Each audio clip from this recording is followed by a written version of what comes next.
right now, I know there's lots of trends going on in the market, but what's the biggest trend that's affecting you and your company right now? That's a good question. So one of the things that we talk a lot about internally as a team is concessions and rent growth.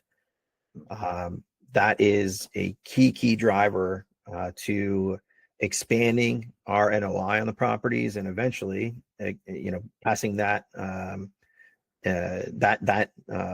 investment onto that distribution, onto our investors who have put in their hard-earned money into these deals, right? So if you're in an area, if you've invested in an area, you bought property in an area that is not growing or is maybe even seeing negative rent growth, then you're being hit very hard. And there's a lot of negative headlines out there. I read all the rags, a lot of negative rent growth, or just flat rent growth projected, for a lot of major metros over the next couple of years. And nobody knows exactly what's going to happen, right? But you start hearing that, and it can become kind of an echo chamber. But when you dig into your market, to your sub markets as well, there's so much opportunity, and you have to really know that. And what that means is that you need to be invested with a trusted general partnership team that has their finger on that pulse, right? Just like we have in the Charlotte market, just like other teams have in their home markets.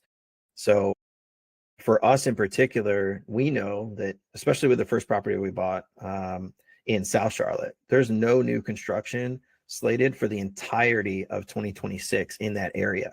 So we're not going to have new buildings coming online that we're going to have to compete with for concessions for properties that have newer amenities, right? We don't have a lot of new flashy amenities at that property. It's a 1991 property that got renovated in a couple of years before we bought it. So it's still a great property, but it doesn't have a pool, right? It doesn't have a dog park, doesn't have a gym. It's got a gym, a small gym, but not like one of these big flashy gyms, right? So you have to compete with a lot of those because that's what your tenants want, right? Tenants these days, they want those flashy amenities.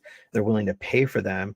Okay, well, how do we create a value proposition and position our property against those competitors, right? So the good thing for us, for that South Charlotte property especially, there's no new properties coming online next year. So we're not looking to have to give out a ton of concessions to keep our occupancy up.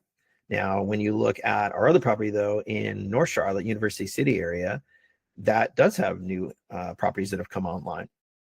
We usually look within like a 3 or 5 mile radius of our properties to kind of figure out what our comps look like, right? So that side, though, we have had to do concessions this year. We have had to give, maybe second month free rent or, application fee waived, whatever it is to help drive occupancy to your property and keep it up, right? We love to aim above 90% occupancy for each of our assets. That's where we stabilize it and we have a really strong asset.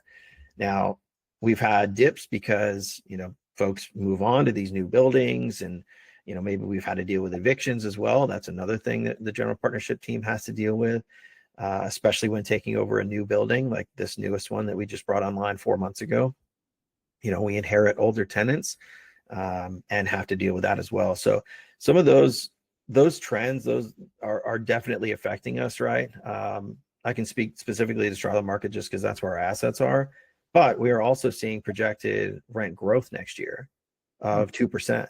All right. And it could be higher based on, your submarket as well. So that's one thing that we keep our finger on the pulse on, is that, yes, all these negative headlines, all of these evictions, all these concessions, it's easy to get lost in the sauce. But at the end of the day, we have seen steady rent growth on that first asset, and they're projecting it for next year on the second asset that I'm a part of as well for this team. This general partnership team had purchased another one just before I came on with them a couple of years ago. So in total, they have 3 within the Charlotte area, and then 2 are within one property manager's portfolio. And then we have this latest one, which is a different property manager that we kept on when we purchased it about 4 months ago.